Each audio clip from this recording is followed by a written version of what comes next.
The crowds chant Bibi, King of Israel.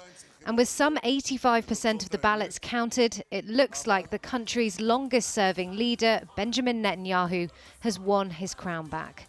For many Israelis, the issue of security and safety were top of the agenda, and the former military commando put security at the center of his politics.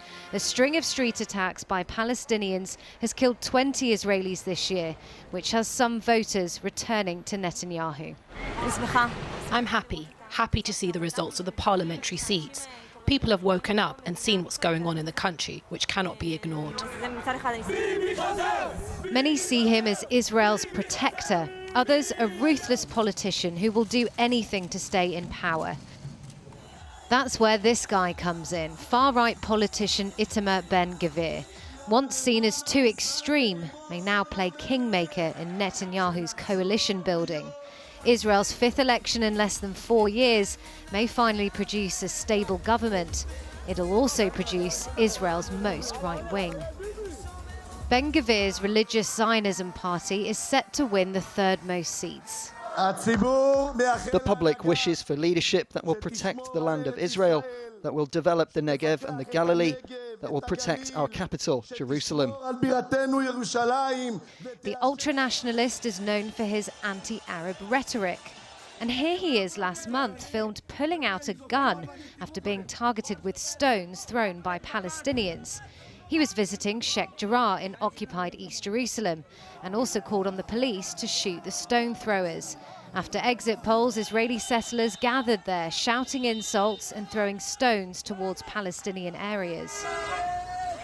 Ben-Gvir has a long history of violence, racism, hating Arabs. He claims that he became much more moderate, and I hope that he is right. Lots of youngsters in Israel voted for him because of the fear of self-security, the fear of the self that the government is not giving the right answers for the wave of terror.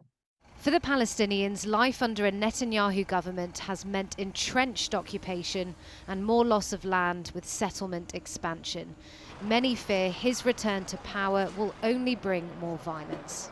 We just shifted from a soft ethnic cleansing and settlement and land grab and killings of Palestinians in Nablus and Jenin and more besiegement of Gaza. We shifted from a soft creeping annexation to a hard annexation and ethnic cleansing, to in your face, to a vulgar form of racism. For the Palestinians, I think the difference will be more of us will lose our lives.